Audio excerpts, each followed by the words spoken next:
Hello everyone, welcome back. हम लोग English grammar के ट्रांसफॉर्मेशन में 2016, 2017 का बोर्ड एग्जामिनेशन पेपर हल किया है। आज हम लोग 2018 का पेपर हल करेंगे, जिसे ध्यान से देखिए। तो देखिए,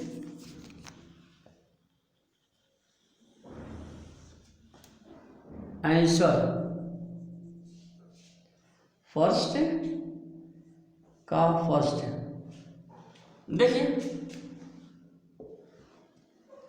for all his risk he is not contented.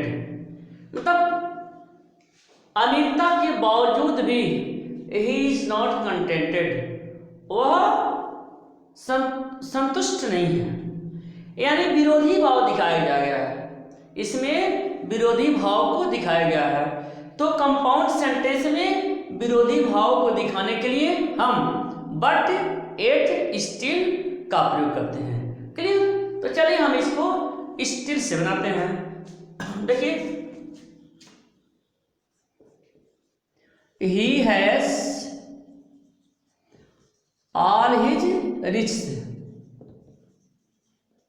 देखिए, he has all his riches, still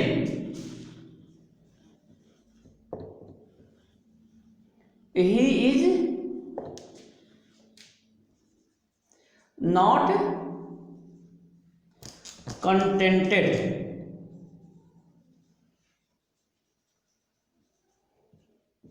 यह बन गया आपका, यहां कॉमा लगा दीजिए। He has all his riches, still he is not contented। Clear? यह कंपाउंड सेंटेंस में बन गया, क्योंकि इसमें एक प्रिंसिपल क्लॉज है और एक कोऑर्डिनेट क्लॉज है जो स्टिल से आरंभ हुआ है। तो इस तरह से यह बन गया आपका। देखिए, what a piece of work is man. देखिए, यह एक्चुअली है एक्सक्लेमेटरी सेंटेंस है, और जब एक्सक्लेमेटरी सेंटेंस में व्हाट ए या हाउ का प्रयोग होता है, तो जब हम उसे असर्टिव बदलते हैं तो वेरी या ग्रेट का प्रयोग करते हैं। क्लियर? तो देखिए, यह बन जाएगा मैन इज अ ग्रेट। देखिए, man is a great piece of work।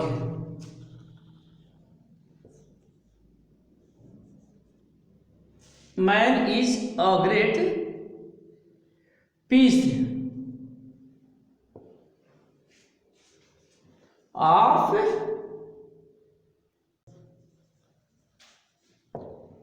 तो इस तरह से यह असर्टिव सेंटेंस में बन गया। एक्सक्लेमेटरी सेंटेंस है, तो एक्सक्लेमेटरी सेंटेंस में जब हम असर्टिव बदलते हैं तो उसमें वेरी या ग्रेट लगाते हैं। तो यहाँ पर देखिए, ग्रेट का प्रयोग हो गया। तो man is a great piece of work. Clear? ये समझ में आ गया। Question number 2। तो देखिए,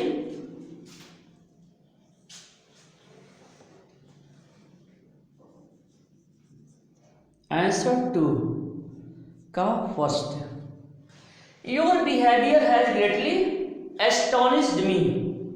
ध्यान दीजिए, एस्टोनिश्ड मी, यह जो है पैसिव वॉइस में बदला जाएगा। तो मी ऑब्जेक्ट है, तो मी का सब्जेक्टिव केस यहां पर आई हो जाएगा। तो बन जाएगा आई हैव बीन ग्रेटली। ठीक है, I have been greatly astonished.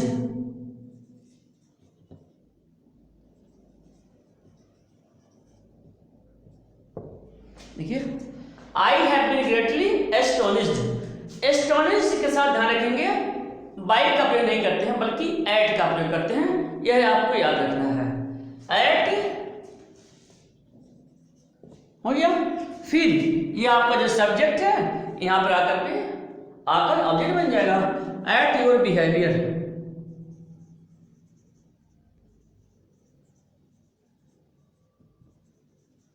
बन गया।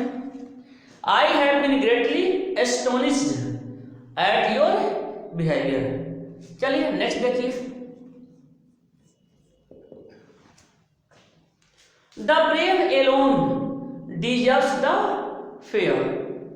देखिए एलोन, जब भी किसी सेंटेंस में एलोन या ओनली का प्रयोग हो, उस कंडीशन में निगेटिव बदलने के लिए एलोन या ओनली जगह पर हम नन बट का प्रयोग कर देते हैं और शेष वाक्य को लिख देते हैं, निगेटिव बन जाता है। तो बन जाएगा, देखिए एलोन है तो इसी जगह पर हम वाक्य प्रारंभ में ही नन बट लगा देंगे। देखिए none but the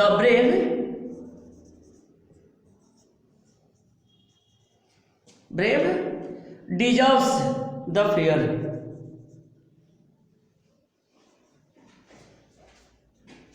the fairs. तो इस तरह से यह निगेटिव बन गया, none but brave deserves the fair. तो इस तरह से आप समझ लेंगे कि जब भी असर्टिव सेंटेंस में या जब भी अफर्मेटिव सेंटेंस में एलोन या ओनली का प्रयोग हो, उस कंडीशन में इसकी जगह पर हम नन बट लगा देंगे और शेष सेंटेंस को आगे लिख देंगे। इस तरह से आपका यह निगेटिव बन जाएगा। चलिए क्वेश्चन नंबर 3।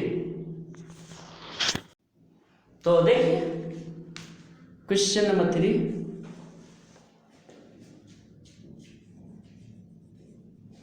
आंसर 3 का फर्स्ट, दे सा him climbing over the fence. Passive voice में बदलना है। देखिए पैसिव वॉइस में जब किसी सेंटेंस को बदला जाता है तो वाक्य कितना भी बड़ा हो उससे हमको मतलब नहीं है, हमें तो मतलब है सब्जेक्ट वर्ब और ऑब्जेक्ट से। सब्जेक्ट है, वर्ब है, ऑब्जेक्ट है, इन्हीं को हमें पैसिव वॉइस में बदल देना है और शेष को जो करते हुए आगे लिख देना है बस। तो देखिए हिम है तो यहाँ पर ही बन जाएगा, ही पास्ट टेंस में है तो वाज पर लग जाएगा, ही वाज सीन। देखिए he was seen climbing over the fence.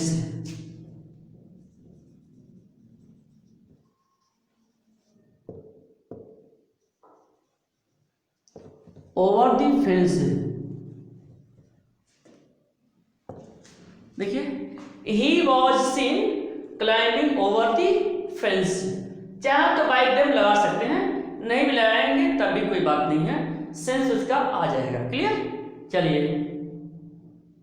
Is that the way to talk to your teacher. Assertive बदलना है, असर्टिव मींस अफर्मेटिव या नेगेटिव। क्लियर। तो यदि इंट्रोगेटिव सेंटेंस, ध्यान दीजिए, यदि इंट्रोगेटिव सेंटेंस हेल्पिंग वर्ब से शुरू है और उसमें नॉट का प्रयोग नहीं है तो उस कंडीशन में जब असर्टिव बदलेंगे तो उसमें नॉट का प्रयोग हो जाता है। Clear.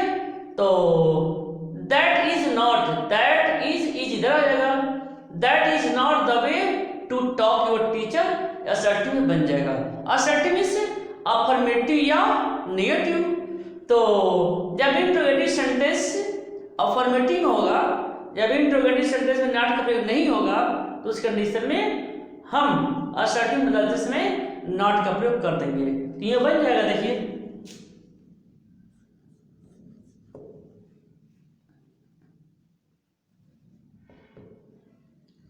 That is not the way, that is not the way to talk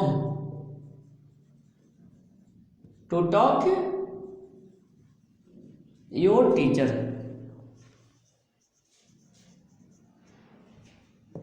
देखिए that is not the way to talk your teacher, that is not the way to talk your teacher. देखिए तो that is not the way to talk to your teacher, हाँ to लगा देंगे, talk, that is not the way to talk to your teacher. तो देखिए ये बदल गया आपका, इस तरह से है ये असर्टिव सेंटेंस में बदल गया। चलिए क्वेश्चन नंबर 4। तो देखिए रिमूव टू, यानी टू को कैसे रिमूव किया जाए, टू को कैसे रिमूव किया जाए। ध्यान दीजिए, जब TOO हो और दूसरे पार्ट में TO2 हो, उस कंडीशन में इस TOO को हम शो में बदल देते हैं। तो पहले तक करते हैं, यहां तक करते हैं। देखिए आंसर 4 का फर्स्ट, देखिए इट इज टू हार्ड, तो इट इज सो हार्ड बनाते हैं यहां तक।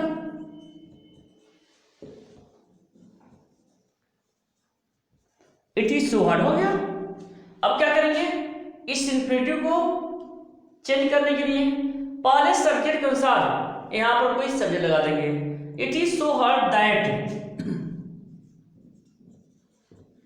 यहां पर कंजंक्शन लगाएंगे दैट, उसके बाद पहले सब्जेक्ट के अनुसार यहां पर कोई सब्जेक्ट लगा देंगे, यानी इट है तो इट लगा देते हैं। इट, देखिए it is so hard that, it आ गया। फिर हमें इसके बाद कैन नॉट या कुड नॉट लगाना है। तो यह प्रेजेंट टेंस में है तो कैन नॉट लग जाएगा, पास्ट टेंस में जब जाता तो कुड नॉट का प्रयोग हो जाता। It is so hard that it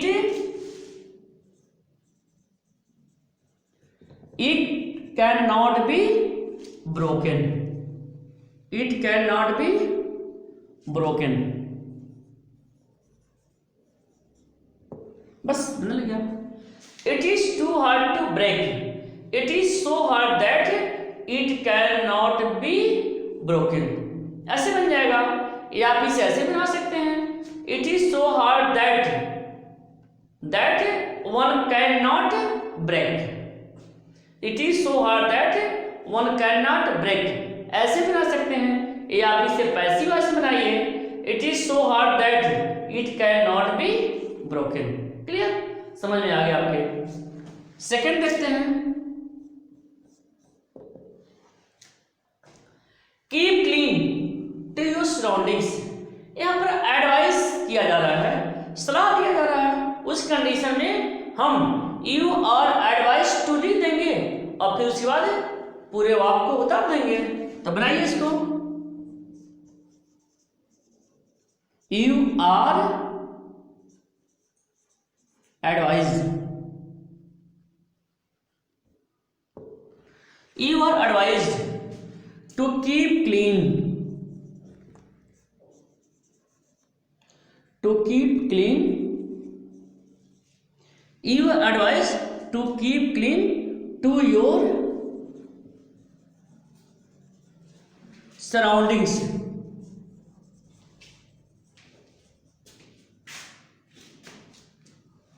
you are advised to keep clean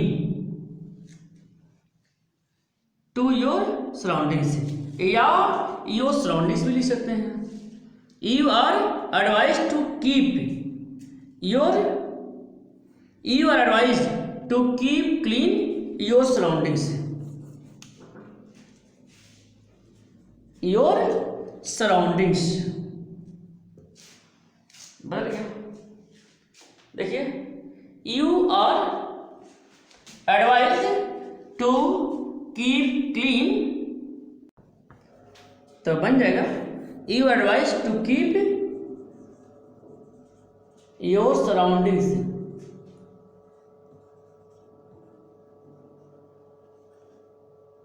your surroundings clean। इस तरह से यह पैसिव वॉइस में बदल गया। कीप योर सराउंडिंग्स, देखिए keep your surroundings clean, keep clean your surroundings, देखिए keep clean your surroundings.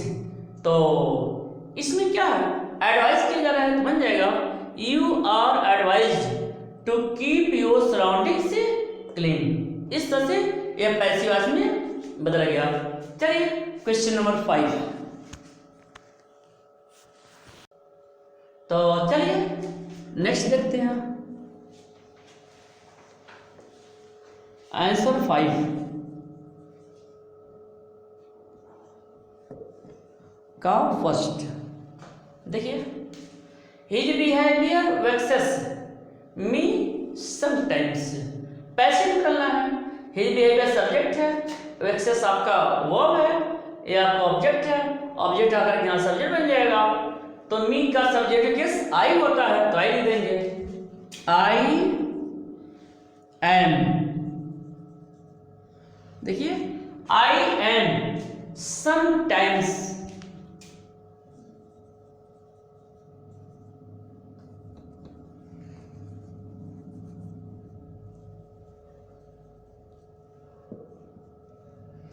I am sometimes vexed। देखिए I am sometimes vexed। उसके बाद वेस्ट के बाद जो है हम वाई नहीं लगाएंगे बल्कि एट लगाएंगे, ध्यान रखना आपको। एट हिज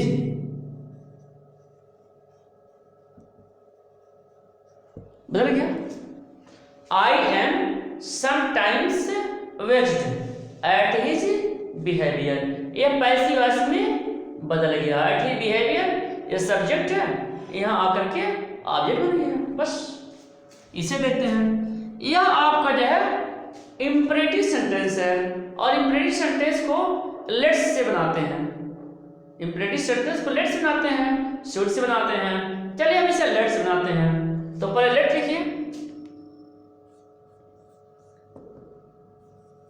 लेट हो गया। यह वर्ब है लेट द फायर ब्रिगेड। देखिए संबंध है द फायर ब्रिगेड है, तो जो फायर ब्रिगेड ये ऑब्जेक्ट है, यहाँ पे सब्जेक्ट बन जाएगा। कैसे बनाइए, let the fire brigade, fire brigade. देखिए लेट द फायर ब्रिगेड, फिर भी लगा देना है, फिर संबंध वर्ब है इसका थर्ड फॉर्म लगा देंगे तो संबंध हो जाएगा।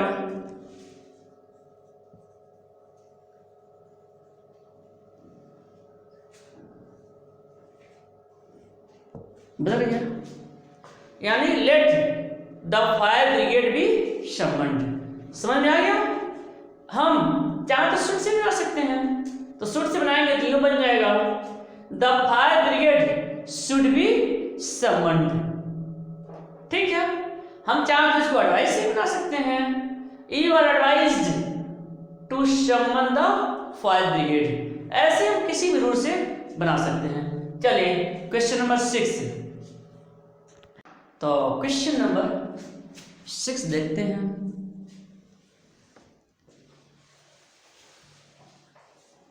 आंसर 6 का first, sit don't sit here please, passage निकलना है। तो जब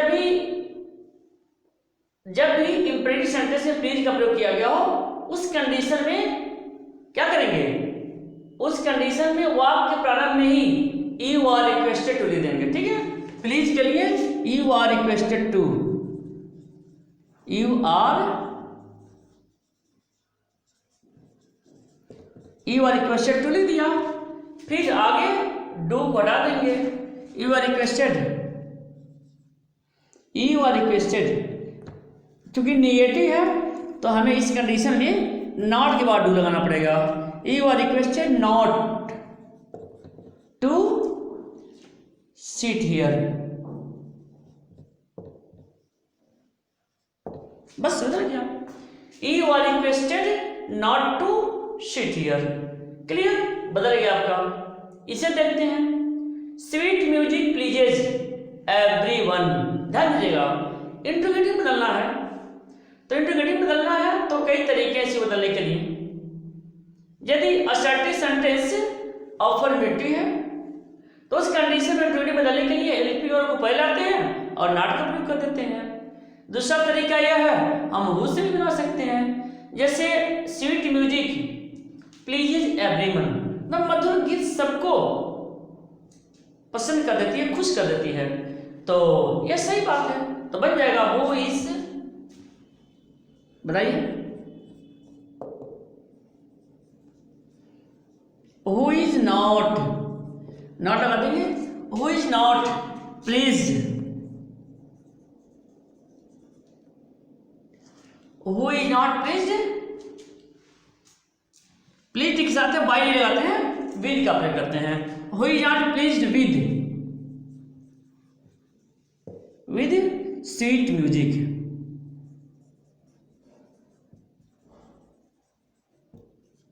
यह बदल गया, इंट्रोगेटिव में यह बदल गया। क्लियर? हम दूसरे तरीके से बदलना चाहें तो दूसरे तरीके से बदल सकते हैं। रूल यह है कि यदि वाक्य अफर्मेटिव में है, ठीक है, तो इंट्रोगेटिव बदलने के लिए हेल्पिंग को पहले आते हैं और नॉट लगा देते हैं। तो sweet music pleases everyone. Clear? तो हमारे दूसरे तरीके बनाते हैं तो हेल्पिंग को लगा देंगे पहले, यानी प्रेजेंट यूनिटेंस में है तो इंट्रोगेटिव बदलेगा तो बदल जाएगा does sweet music not please everyone, यूं बन जाएगा। ये आप ऐसे बनाइए। चलिए क्वेश्चन नंबर 6, तो ये क्वेश्चन नंबर 6 हो गया आपका। क्वेश्चन नंबर 7, तो देखिए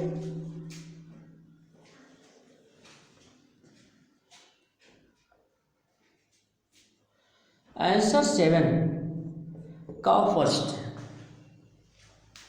someone has picked my pocket. तो पैसेज बदलना है, समवन सब्जेक्ट है, हैज पिक्ड वर्ब में है, ये आपका माई पॉकेट ऑब्जेक्ट है, तो ऑब्जेक्ट आकर के यहां सब्जेक्ट बन जाएगा। तो लिखते हैं my pocket, present perfect tense में है, तो प्रेजेंट परफेक्ट को जब पैसिव में बदलते हैं तो हैज बीन या हैव बीन का प्रयोग करते हैं। तो माई पॉकेट हैज बीन,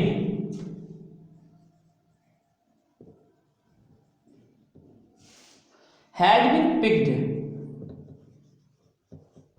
देखिए my pocket has been picked, someone लगाने की जरूरत नहीं है, समवन, एनीवन, पीपुल यानी का प्रयोग होता है सब्जेक्ट के रूप में। तो पैसिव से बदलते समय हम उन्हें नहीं लगाते हैं क्योंकि उनके बिना भी सेंस आ जाता है। जैसे देखिए someone has picked my pocket, किसी ने मेरा पॉकेट काट लिया है, या मेरा पॉकेट काट लिया गया है, तो कोई काटा ही होगा, ठीक है।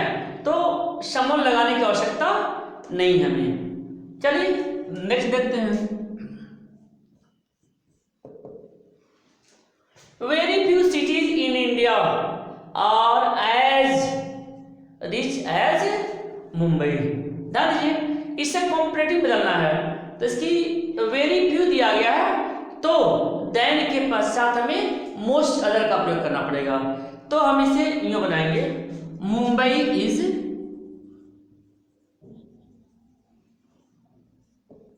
देखिए मुंबई इज रिचर, कॉम्परेटिव बदलना है तो रिच का कॉम्परेटिव लिखना पड़ेगा। मुंबई इज रिचर देन, ठीक है, कॉम्परेटिव बदलना है तो देन का प्रयोग लगाना ही पड़ेगा। वेरी फ्यू है तो इसके लिए मोस्ट लगाना पड़ेगा, मोस्ट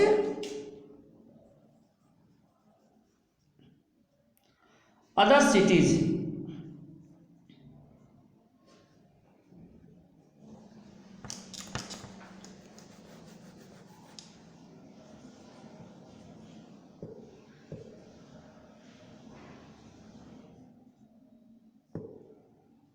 बदल गया। देखिए Mumbai is richer than most other cities. Clear? Very few cities in India, देखिए very few cities in India, very few cities in India. तो very few cities in India are as rich as Mumbai. तो बन गया, देखिए Mumbai is richer than most other cities in India, in India. बस यह आपका comparative degree में बदल गया। देखिए, very few cities in India are as rich as Mumbai, Mumbai is richer than most other cities in India. Clear? तो आपके समझ में अच्छी तरह से आ गया होगा। तो 2018 का जो बोर्ड एग्जामिनेशन पेपर का सॉल्यूशन है मैंने बता दिया। यदि कोई प्रॉब्लम होगी तो जरूर पूछेंगे। ओके।